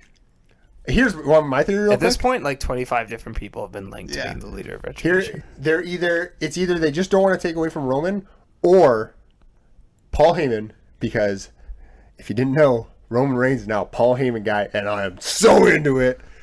You know what's missing from Roman Reigns if he's with Paul Heyman? What? He needs to put people in the anaconda vice and win all the belts. Anyways, continue. You know what? Screw Retribution. Paul Heyman and Roman Reigns are a thing. I love it. Roman Reigns is a heel, Pat. He's a heel. We talked about last time. He's a goddamn heel. He's not a heel. He's a heel. Roman Reigns is cool as shit, and that's how they should keep him. Yes. That wasn't the best part of that whole thing. Well, Alexa Bliss is the Harley Quinn. The best part of that whole thing. The Fiend is the Joker. The Fiend is the Joker. When it cut to that, I was like, oh, we doing this now? Hey, what's up, baby? She's doing the old twirl the ponytail, look all like, doughy eyes. Put her with the Fiend, and I'm freaking. I think they're going towards marketing the Fiend as more of a Pied Piper type deal. Yeah, a face kind of deal, but like not really a face. I think the Fiend is going to be. And Roman will be the heel to his face. I think the Fiend is going to be evil when he needs to be evil, and good when he needs to be good. And I think if he can have his like Alexa Bliss, and they are going to a Harley Quinn thing here. Yeah. But if you've ever watched a movie with Harley Quinn in it, she runs the show. She runs a show, and but I think that's the best part. She's the ultimate number 2, who is very submissive to 1. Yes, right. All like she needs him. I didn't think I get to go down a Harley Quinn comic rabbit hole, but welcome to Bros Bumps again. Can I talk about Jordan? When do you sleep? Like, you know about comic books, you know about beer, you know about food. Sleep is for the weak. I'll sleep when I'm dead. Actually, I have a lot of trouble falling asleep, and I wake up very suddenly. When you talk to Jordan, he goes, "Hey, so I watched this YouTube video at 3 a.m." I'm like, "I'm sorry, when did you watch this video?" There was like a time last year where I couldn't go to bed because I started watching clips of Dance Moms, and that show is so addictive. It was 4 a.m. and I looked over and was like, "Oh, my flight's at 6," and I just got up and got dressed and went to work. Now it was a rough day. But well, good news is you don't have to get any flights lately because you're a stay-at-home bitch. But yeah, that was one hell of a week in wrestling. I hope it's not jam-packed like this week. Cause you know what? It's funny how we this happens and we're like we complain about Raw and SmackDown being shit, and then Payback's good, and we're like, by God, I hope they're shit again. This is too much work. But you know what though? It was like I had to do the retro review, and I was like, it was the first time. You were probably exhausted. In 14 weeks, I'm like, oh my God, this is taking forever. Yeah. No, I don't blame you. We'll get to why it took forever in a few minutes here, but all right. Well, is that okay? So I think that's all I wanted to cover. Like the Alexa Bliss thing was the thing that popped for me. But I think we just all need to agree. It was a good week. Like SummerSlam was the inferior product to Payback, which is wild. Who would ever thought we'd just say that out loud? Yeah, but it's almost I'm like really liking. We didn't talk about. I'm really liking the 2.5 hour runtimes. Yeah, on these pay-per-views. But Just have more pay-per-views then. That's all. but Is that you know all what? we needed was shorter pay-per-views? But you know what I think this is, though? It's like, it's hard to make one show feel bigger than the other without a crowd. Like SummerSlam, if it was regular SummerSlam, Yeah, it would've would have been felt in a bigger. stadium. Is the talent just getting better? Like Keith Lee's up. Like, is it just? Are we just getting better? I just want to know what it's going to look like when fans are back in the crowd. Well, have they learned anything? And you know what? Whatever you think, if we're going to backtrack, whatever you think, letting people in, letting people out, AEW had 10% capacity. Hearing Oh, them Judas sing. on I love Judas that song. It's called being it's sang Judas by crowd. Fozzy. Yeah, it's Judas. Just Him, Judas. the fans sing, and Jericho like standing there smiling. Fuck, Chills, did man. I miss that? Holy Chills. shit. And it's a great song. Go listen to it on its Yeah, own. it's I great. love that song. Because he's from Winnipeg, you idiots. Yeah, so we're going to come back after this last break, and we're going to do our retro review of King of the Ring, 1993. This is dangerous, JR. This is real dangerous. It's a little. I've already hit play. That was a little worse. Can we explain to people why sometimes we come in? That was really Giggling loud like and little sudden. schoolgirls. So there's two things, little rituals before we hit play on the old Audacity machine. Shout out Audacity. So Jordan reads us a dad joke to get us hyped up. So Jordan, what was the last dad joke you told us? The last dad joke I said was, "What did the instructor at the school for kamikaze pilots say to his students? Watch closely. I'm only going to do this once." So that's just gold. And usually, you know what? Jordan hasn't done it in a while, but it used to be tradition. He would say the joke, and then right before he played, "All right, guys, let's get sexual," which always tickled me. I always enjoyed that. I did that more when we were on Zoom, and now Because you had your shirt off. I always if I'm at home and I'm wearing a shirt, I don't know. I can name one thing that's super sexual. It's that mustache, baby. So I'm ready to jump in a time machine. Comfortable. 35 years ago and do a porn. That's what I look like.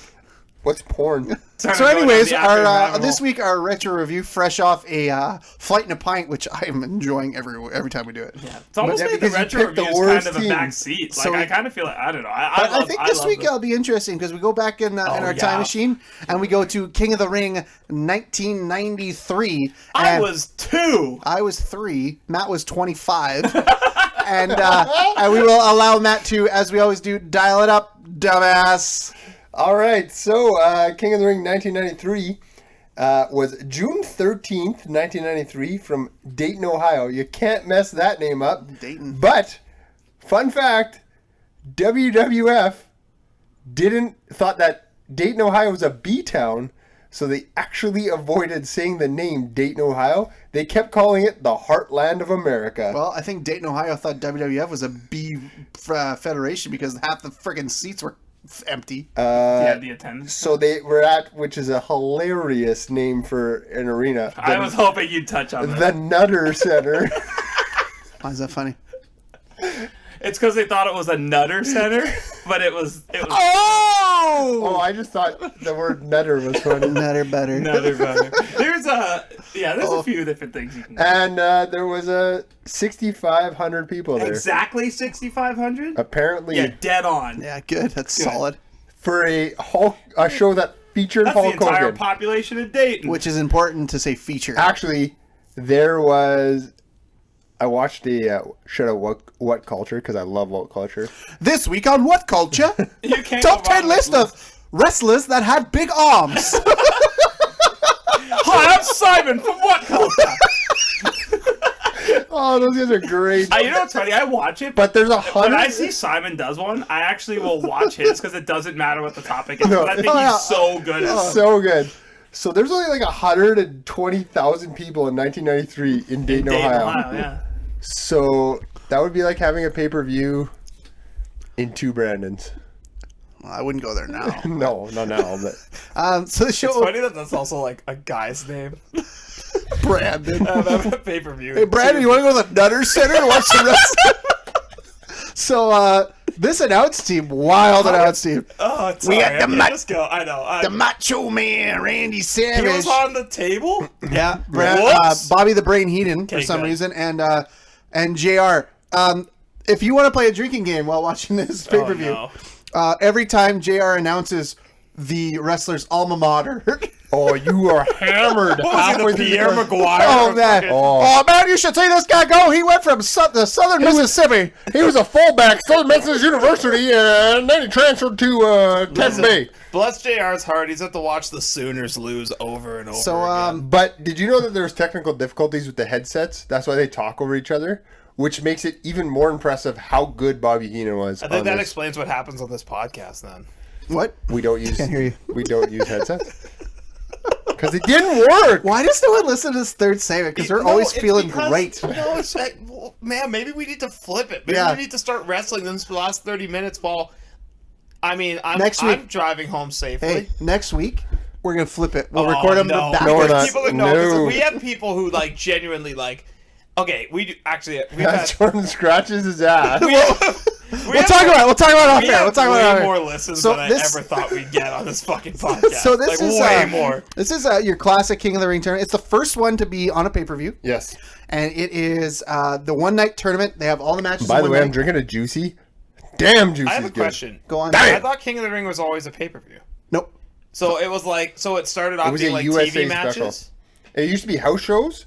And then it was a USA special. Oh. And now it's... so 93 was the first official one on pay-per-view. Where they did and now it only comes back when someone needs the push. Yeah. Like Yes. Booker T and like King Corbin. Yeah. And when, like some legends have had it, like Billy Gunn. I mean, we'll get to him. So first match... asthma. Oh. So first match of the night, we lead it off with... I mean, what can I say? I mean, the greatest of all time. Bret the Hitman Hart in the quarterfinal match against Cesar Ramon. That's a hell of a match to start a card. We are going to say Bret Hart's name a lot. And because he's who picked this pay-per-view? Matt. I did. Oh, because this seems thinking like of a his boy. Pat pick. Thinking of his boy. Immediately, you put Bret Hart in a match, and it's at least a 3. Can I just say, every time I watch a Razor Ramon match, like, and I think I've said it like every time he's been on a card that we've reviewed. He's big. No, like, how wasn't he more of a top guy? When I watch his matches, he's much better than I feel like I watched him when I was younger and didn't get it, and now I watch and I'm like, Man, what were we doing? Yeah. Like, what was happening? He throws. It's almost like top he's so 5 passive. best punches in wrestling. Yeah, I was gonna say. So I wrote it down. Brett or Razor throw the best punches. Oh man, they're both in the top 5. Great punches. You know what? Wrestling Rick's is in there too. Wrestling is predetermined. It is. There's an art to it. There's some art, but to throw a real fake punch, unreal. And it's as much on the seller as it is on the. And can I just say, we're going to talk about Bret Hart a lot. If I ever went to a wrestling event and Bret Hart put his sunglasses on me, even if I was a 30-year-old man, I would weep like a small child. That is my biggest dream of my entire life. I think if I was get him to do it now, but it would just be like, wow, the man had a stroke, Jordan. did he? Yeah. Oh, I was just referencing his age. As long as you don't jump out the crowd and tackle him during a Hall of Fame ceremony, I'm sure And it's then going you to be get fine. their shit. Was that kicked out of you. Dash or was that? It was one of the two FDR guys. Yeah, I think it was Dash. Yes. He's clocked him. It was great. He was like, "Hey man, let me help you out of here, little side sugar right to the teeth." Sugar. Holy shit. This whole match was just beautifully put together. It was a slow start, they slow build. Was it slow though because Bret knew he had to wrestle 3 matches? I think so. But Because there was a slow match. I think period. Matt hates rest move. But Matt, could you say all these rest moves were well placed in this match? Okay, so Bret Hart wrestles 3 matches. All 3 of his matches, this is how rest moves should be incorporated. Yeah. So they shouldn't unless you have 3 matches in a night. No. They should That's be. a good point. They're incorporated, but they're wrestling moves. They don't look like rest moves. Okay, well, yeah, explain that. So you can put a. Can you tell I watched it? You can put a front face lock on a guy, Okay.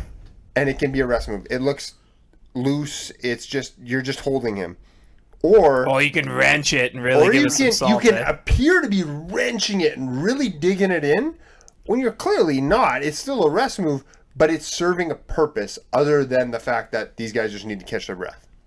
Yeah. And Bret Hart, his second match of the night he's gonna do this masterfully with his opponent, but we'll get there. Okay, cool. That's So fucking obviously masterpiece right there. Bret wins match. The fun falls finishes. There's some good back and forth. He wins the match. Meltzer gives it 3 out of 5. Matt, what'd you give it? I give it 3 out of 5. All in a clean 10 minutes, eh? I feel like he rated it right. The finish was very Bret Hart also. The victory roll, I really like that. I gave it a 4.1 out of 5. I think it was a 4-star match all day, just a little bit above. It was just beautiful. I love these ratings. You know what? I forget every week we do this. Next match is another I'm quarterfinal just match. surprised by it. I always think, maybe he'll just go back to a regular I don't system. even think about it. He says 0.1 and my brain's like, why did he do that for the 4th week in a row? We have another quarterfinal match is Mr. Perfect against Mr. Hughes. Matt, you know who I don't remember ever seeing in my life? Mr. Hughes. What's a Harvey Whippleman? And what does he do here? It's the one guy who Howard Finkel had heat with in the ring.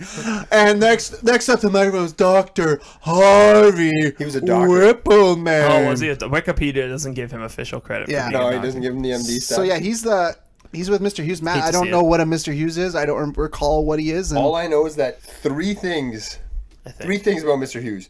Number one, even Mr. Perfect couldn't get a good match out of Mr. Hughes. Jesus. Number two, the guy wrestled with sunglasses on. Yeah, well, that was weird. The whole match. That was weird. Was it Wrestled at with night? No. Was it so you could see? No. No, it's- He must have sensitive eyes because weird. of the light. That's weird. And He does not. Might be blinded by the light. He had he has a Blues Brothers vibe, yes, kinda. very much so. And number three, perfect bumps all over the place for this guy, and yet he still can't keep up. All you have to do is power move after power move after power move, and Mr. Perfect will bump for you. I wrote one thing. couldn't even do I that. wrote two things after. I don't remember who Mr. Hughes is. The second one was Mr. Hughes sucks ass and is brutal. That's all I put. Pretty straight up. That's Yeah. quite succinct. So actually, Mr. Perfect. You want to see what bad rest move? Yeah. Watch this match. So by the Mr. way. Perfect actually wins the match on a DQ after he gets hit in the head with an urn because Mr. Hughes was involved with The Undertaker for some reason. know they had Dairy Queen back. So Meltzer gives it 1.25 stars, and Matt, you gave it? I gave it a 1. I gave it a 0.2.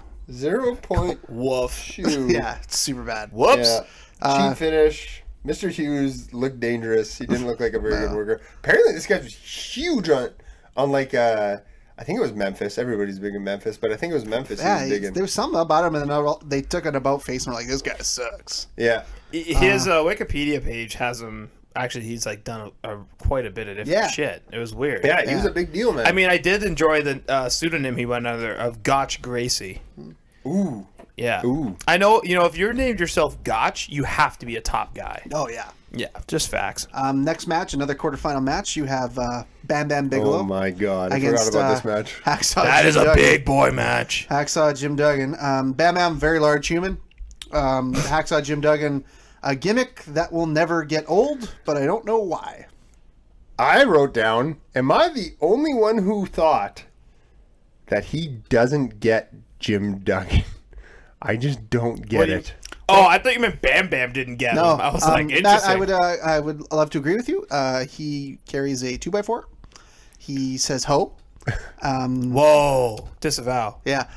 He No. He just goes, ho. Oh, he reavow. he chants Is that how you he chants USA in Canadian buildings, and for some reason So he's a he, heel in Canada. yes for some reason he does a 3-point stance. So he's a football guy, I guess. Well, I mean, Jim Ross used to watch him at Mississippi State, and Mississippi Southern Central If State. Jim Duggan, hold on, if Jim Duggan didn't go to Ole Miss or Mississippi State, then nothing has ever been true. while Jordan's looking that up, He's from South two things. Carolina. Number one, he was Jim trained Duggan? by the Von Erichs. yes, he was. Jim Duggan's selling. Whew. Where's he from? Oh, he was recruited by Ohio State, which just really got me going. But he played at SMU, Southern Methodist University. Very good 30 for 30, the best Don't one expect- ever on. Bold I statement. would say it's top 5. Yeah. Bold statement. Yeah. I The give it death about I penalty. give it about a 2.7 out of 5. 2.7 only, eh? Yeah. I'd probably give it a 3.25. Also, they had 2 bear hugs in this match. You want to lose me on a match? Do a bear hug. Trust me, there's more on this card. Yeah, but I think Bam Bam was just like, hey, Hacksaw will do some punches and some kicks, and what else you want to do? Hacksaw's like, what do you mean? That's all I do. So, anyways, Bam Bam wins, thank God, and Meltzer gives it a 1/4 star. What did you give it, Matt?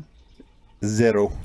I gave it a 0.8. Damn, 0. It's 0.8, eh? Yeah, I think I looked like I scribbled it out. It might have been a 0.0, but It was just not good. It was bad. It was just super bad. Speaking of bad, we're doing Terry Taylor is the single worst backstage interviewer of all time. Drinking out of a growler. Terry Taylor. It's almost done. I take back what I said about Mr. Hughes. What's a Terry Taylor? Terry Taylor is was the the Red Red Rooster. Rooster. And he also, oh my God, really? He also sucks ass and is brutal at this. And he's talking to Scott When Pat Steiner. takes his hat off and he's squeezing his Can we hair. talk about how Scott Steiner, you look at him now and then it's like... I liked him so much better back then. He looked like how did Vince not push him to the moon? I don't get it. Fuck, just add him to the list of dudes, Vince. Because he didn't... Did you hear his promo? I tried not to. It was awful. It was almost as bad as Terry Taylor trying to do an interview while talking like this. With his glasses on, nerd. Hey, I'm wearing glasses. You're wearing glasses. But anyways, move past it. Fucking blind fucks. Because then we get the 15-minute draw classic. The narcissist Lex Luger against Tatanka. What did you like better, the All-American Lex Luger or the narcissist? The narcissist. Yeah. The Lex Express sucked ass and was brutal. And also, Someone that cocky has to be a heel. Lex Luger, Has to be a heel. as the narcissist, only knew how to do a double bicep pose. No, he also knew how to mix in Icapro into his Cheerios. Yes. And also, Lex Luger, Stereos. look in the dictionary under all show, No go. no go. There will be a picture of Lex Luger. And Because damn did he look good. Also, if you look in the But dictionary, man, could he not wrestle. if you look in the dictionary and look at the word fridge, they have a picture of Tatanka. I think it's built like literally just the fridge from the Chicago Bears. No, he's just he's not built like a fridge. I bet you Tatanka played football somewhere. But Lex. Now you've got my interest. Let me tell you. So now we get the classic Lex Luger formula for a match, which was power spot, rest, spot, repeat. Matt, wouldn't you know? He was a scab player in 1987 during the strike. Was he really? Yes, he was. Tryouts for the Dolphins, the Lions, the Washington football team. Oh, so he's disavow. So he tried out for that team? Yeah, that's kind of. That's I don't know ironic. how to broach this. And then the Los Angeles Raiders. So he was a bad scab player. He was one of 20 hopefuls offered a deal out of 20,000, so he wasn't bad. Oh. Dolphins gave him a free agent contract, and he declined since his income at Bally's, I don't even know what that is. Bally's is a hotel. Was worth more than the NFL contract at the time. Yeah, Bally's is a hotel in Boston. Okay, I'm But, going to stop going down football rabbit holes now. Jordan, so now that we're on the bad trail here, let me go here. So what we get is Bam Bam Bigelow in the corner of the screen giving a promo saying he wants to get his hands on the Indian. Super does not age well. Disavow. But the whole match is a snooze fest, and not only do we get a draw, but we get a post-match Lex Luger promo. All I wrote is score. How many draws have we had in WWE history? Oh God, like under 50, and I'm talking I'm talking everything included. Probably. There's not a lot of draws for a reason. First of all, you're going to say, oh, you know what? There was somebody in the back that was like, Tatanka and Lex Luger, 15 minutes. They're going to have a class. Great idea. That guy lost his job that night. Yeah. Or they just went long. Do you think it was You one know of those who things else where they're like, fuck should it? lose his job? The guy who decided that Tatanka's undefeated streak, first of all, Tatanka had an undefeated streak. Absolutely. The guy who decided that Tatanka's undefeated streak should have been ruined by Ludwig Borga. Well, he's classic. Huh? He's a classic. That sounds like a made-up name. Yeah, Are you just ribbing me? He was the Finnish warrior. Oh. Yeah, he's Ludwig Borga? yeah, he was an MMA guy too. Look it up later. He sounds Italian. He was he was not Shout great. out Paul. He was Finnish. But so Meltzer had a stroke and gave this 2 1/4 stars How out did of you give 5. it that high? What'd you give it? I gave it a 1. I gave it a 0.6. It was an awful match. Matt, you put together our scores. It's not even close to what Meltzer gave it. That's wild. That's unbelievable. So, anyways, that gives Bam Bam a free pass to the final. Well, Bret Hart. Well, Bret Hart has to wrestle another match against Mr. Perfect, but thank God he did. Thank God Oh my he did. God, what a great fucking match. Great match. Okay, so 2 things. Number 1, Bret Hart wrestles, so Bret Hart's going to win this. If that's a spoiler, you need to figure your life out. Bret Hart is going to win the entire King of the Ring. Bret Hart wrestles 3 matches, totaling 47 minutes and 32 seconds. How much is the rest of the card? The rest of the card is 57 minutes and 12 seconds. Sick. So Bret Hart wrestled. When you have a workhorse, you ride that mother. Apparently, WWF in this era was like, Bret, we need you, and we need you bad. Yeah, but that's borderlining like, please Jesus. But you know what? It was perfect in Hart, so it had pace, it had story, and it had work rate, and it was fantastic. And before they went out there, they do a promo. callback to SummerSlam 91, which was the better of these matches, but this one's still great. Oh, still great. Best match on the card. They start talking about each other's dads beating each other, which... Your dad. Your Hey, dad. Matt. My dad didn't beat your dad. Your dad's a puss. That's your dad, though. Damn it. And God, he really got you on that one. they Hey, hi, Mike. somehow made Mr. Perfect in a minute the heel for this match. And you know what? They got in the ring, and the one thing you can't teach in wrestling is chemistry. They had chemistry. Yeah. Who is Mr. Perfect's dad?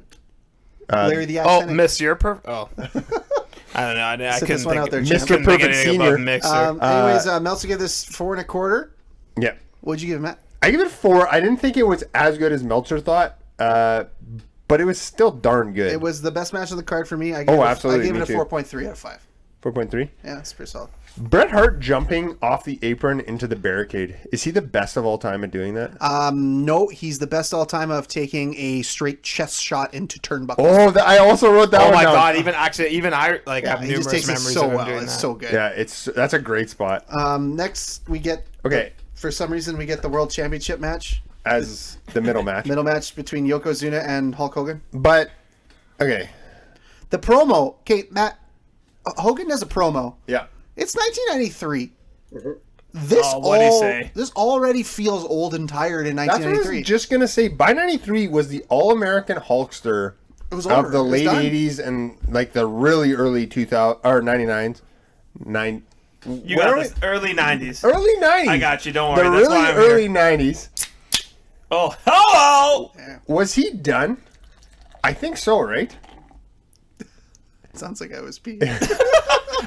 You know what? His gimmick change in WCW was maybe one of like the most apt gimmick changes. you know of what? all If you time. think about like, it- talk about something that had to happen. If you think about Yeah. it, though, that gimmick change didn't happen right away. He did a whole bunch didn't happen of for, like, 3 Dungeon more of- years. Really? Oh, yeah. I didn't even know about that. There's some lost years at WCW when he was just god awful. But also, if WCW doesn't exist, like, is Hulk Hogan... Dead. No. Yeah. Oh, I I, think- thought you dead, were gonna but- say like, is he what he is today? I think Vince. No, I don't think he is what he Vince is would have held today. on to him and gone for a long time. And No, I don't think... I think he would have left, gone and done some movies, realized he wasn't a good competition actor. breeds growth. Yeah. Yes. Thank and God then for it. I think he would have fizzled out. He probably would have come back, but he would have been this mid-card guy. Yeah, which not Hogan. You can't do that to Hogan. No. Like, even when he came back when he was much older in the early 2000s, he was still sort of near the top of the card. Yeah. And I think had he come back with this All-American Hulkster, not having done the NWO stuff, I think Matt- Hulk was done. Body question for you. Yeah. Oh, Peak Hogan. How much do you think he weighed? 275. Yeah, I would say around that, yeah. Okay. 1993 Hulk Hogan. How much do you think he weighed? Well, you know, he had to slim down for this match because he wanted to be faster and have better endurance. Yeah, that's what I wrote. I fucking wrote the same thing. He looks like he just did cardio. Well, you got did the commentators say that? No. Yeah, they did. Did they? Yeah, they He did. looks so small. Because they had to. He explain looked. it, right? He was probably in like Hogan. So the poster they used that I'm looking at He's didn't big have that Hogan because he looks as big as him. Yeah. No, so I've seen Hulk Hogan in real life. Hulk Hogan's probably in the 6'4" range. They always build him at 6'6" ish. He's not. He's probably about 6'4", 6'5" if I'm being generous. He probably at this point weighed like 240, 235. He's a little guy. The whole match was No, probably he was probably still in the 240, 245 range. the whole match is pretty forgettable. Lots of wrist holds. Matt loved it for sure. There was tons of bear hugs. Lots of It was the punches. same old formula. Punch, kicks. It's 1993. You can't do the same formula. I do love the finish with the fireball from the camera. You mean from Harvey? Harvey Whippleman, who they never actually say is Harvey Whippleman. But the fact that they let Yokozuna squash and end Hulkamania with a leg drop. And 2 minutes and 10 seconds of bear hugs. Yeah. It was a great finish. That was the best part. It kind of made you forget how shitty the rest of the match was. No, I didn't forget. Meltzer gave it 1.5 stars, which is unbelievable to me. What'd you give it, Matt? 1.5. I gave it a 0.8. So, can I just explain why I agreed with Meltzer? It's a Hulk Hogan match. It still had the mystique. We never talked about the pop. We talk about the Hulk Hogan pop a lot. This was he still had the Hulk Hogan pop? I think the network piped in some pop. You think so? Because even at that, I still feel like it wasn't the Hulk Hogan pop that we have grown accustomed to. It wasn't that great. It was a weird placement for the card. Didn't work. I wasn't into it. What do you think, Jordan? This isn't usually where I'm asked to talk in the podcast, so I was looking at Instagram. He was brushing his mustache. Just sit back down, Jordan. I got this. Sit down. Are we still doing the Hogan match? No. Did Yokozuna crush his chest? No. I wish he did. Okay. Let me know when you need me again. Next match, we all got up and took a breather and took a piss. This is a let me up match. The Steiners and the Smoking Guns teamed up for some reason. Did everybody get into this match? I don't think Rick did. Against Money Inc. and the Head Shrinkers.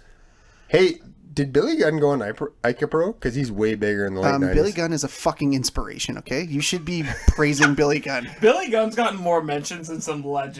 Billy Gunn has done more for asthma than anybody has ever done. And also, why did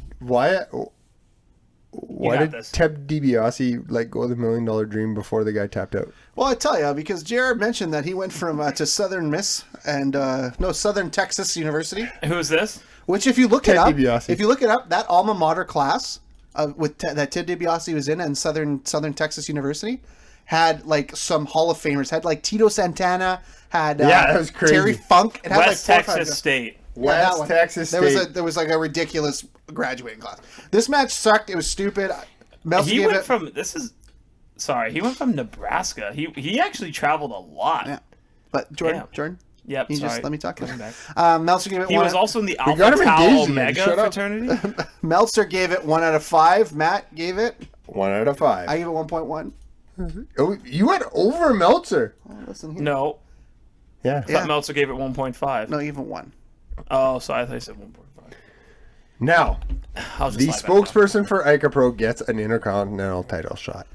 Actually, Matt, I'd like to announce that this next match is brought to you by the mullet. Who had the best mullet in this match? Party in the front. Or no, business in the front, party in the back. Who had the best mullet? We had Shawn Michaels, the champion, coming down to the ring with Diesel, his bodyguard, against Crush, who is from Hawaii. Kona, Hawaii. And let us not forget Mr. The ref's name? What's his name? Oh, Jimmy Cordero. No, Mike Chioda. Mike Chioda was in the ring. There was also great moulet. A one-on-one match, but you get 4 moulets. Who had the best mullet? Oh, Chioda. No. Yeah, Chioda had a mullet. It was unreal. His was a short-haired, like really buzz cut it, and then like whoosh, right in the back. His mullet only went to like the bottom of his neck.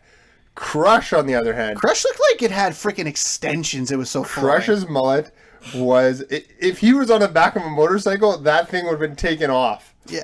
It was amazing. Jordan, can you double check if that's the record for most mullets in the match, please? You want me to do something? Got it.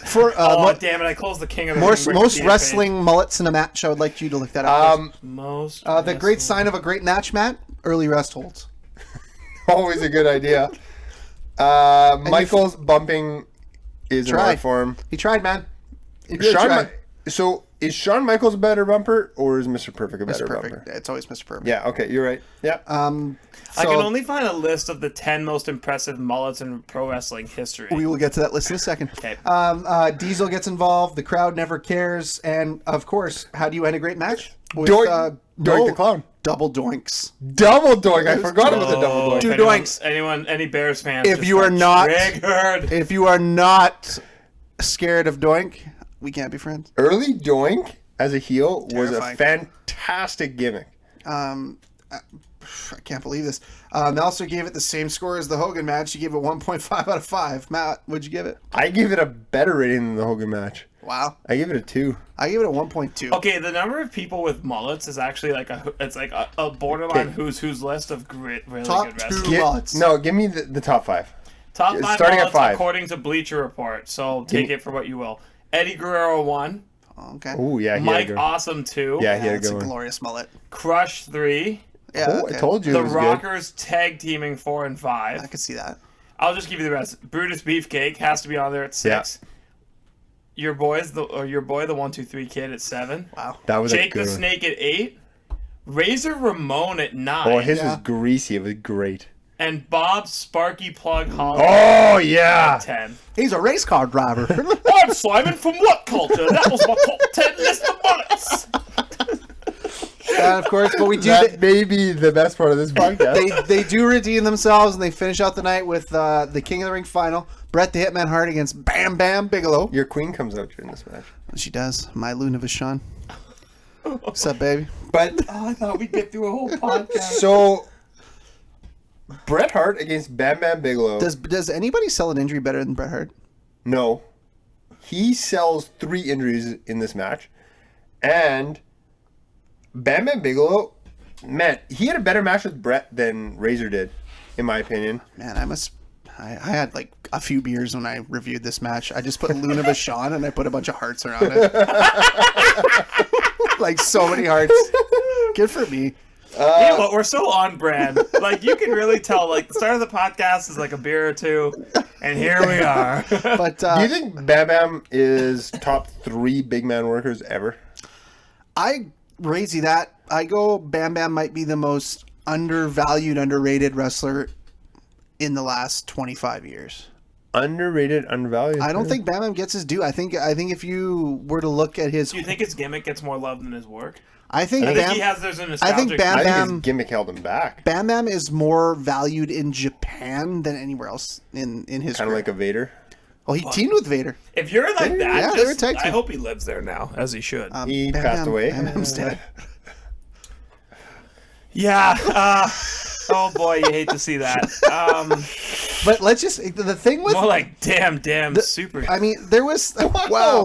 There were Bret had 3 matches on this card. His first match was height against technique. Yeah. His second match was a wrestling clinic, Yeah. and his third match was power against technique. Bret Hart had 3 different matches on a card, Yeah. And Bret Hart had the 3 best matches on the card. and then he was kind of pigeonholed by the end of the night because he lost, but then the ref came out and overturned it. That was But why didn't the screwy. ref come out and overturn the Hogan match? Because there was fire involved. You know what? They could have gone 13 to 15 minutes and just gone a straight wrestling match, taken away about 3 to 5 minutes of this match, and been fine. Yeah. Especially because Lawler comes out during the coronation after Bret wins. Burger King. They chanted Burger King in Burger- 1993. I fucking hated all of that. Bret Hart made the fans chant Burger King at Jerry Yeah. Lawler. But he wins it, and they do a coronation. I'm always fans of coronation. I think that's coronation. Yeah, coronation. Coronation, Coronation Lane Bowling Alley. Shout out. Wow, I really You were fine where you were. Yeah. You were fine where you were. So it's not his best match of the 3. Meltzer gives it 3 1/4 out of 5. Matt, you gave it. 3.5. I gave it 3.9. It was almost at the 4, but the ending kind of killed it. You almost gave this a 4. Matt, it's Bret Hart. I don't know what to tell you, man. It's a great fucking match. I wouldn't go that far, but it was good. But it set the tone for how important a King of the Ring victory would be. Yes, and it also, It set the stage for Billy Gunn being the most important King of the Ring champion of all time. because of his asthma. And he had the tag But team belt also, that night. in all seriousness, this is basically where Bret held the WWF Championship before this, but this was like, for the next 3 to 4 years, He ran the show. he was one of the 3 most important people in WWF. Oh, yeah. All in all, not my favorite card. I think it's great. I'll go ahead. Do I sip it, cheers it, or chug it? Jordan? Chugging is bad, and cheersing is good. It's good. It's good. if you say so. I'm just gonna sip it. I would just honestly, if I were to go back and watch this, I just watch the Bret Hart matches. So, I think Bret Hart gets a cheers from me, and the rest of the card gets a chug. You could give me these 3 Bret Hart matches, and I'll watch it. Wow, you're turning your back on the asthma community, eh? Like Billy Gunn was on this card. But this isn't full Icapro Billy Gunn, so I don't respect him. Wow, he's trying, man. Well, there was no Icapro to have because Crush took it all. You're right. Did you know he deadlifted 800 pounds according to Jim Ross? The Raw updates I'm getting tonight are staggering. Okay, we're going to have to talk about it. We might actually have to watch it. Oh, wow. Okay, so at next week, Matt, what the hell are we doing? We're going to do a fight in a pint. Damn straight we're doing a fight in a pint. Female wrestlers. Ooh, I like that. Jordan. Automatic first overall Jordan, pick. you cannot pick Rhea Ripley for every pick. Pick. How many times have you picked first for fight in a pint? No, but how many times have you picked first? Jordan. How many times have you picked first? It's fine. How many times have you picked Jordan, first? I'm saying if you can pick Rhea Ripley with your first overall pick, you can't pick her for every spot you have though.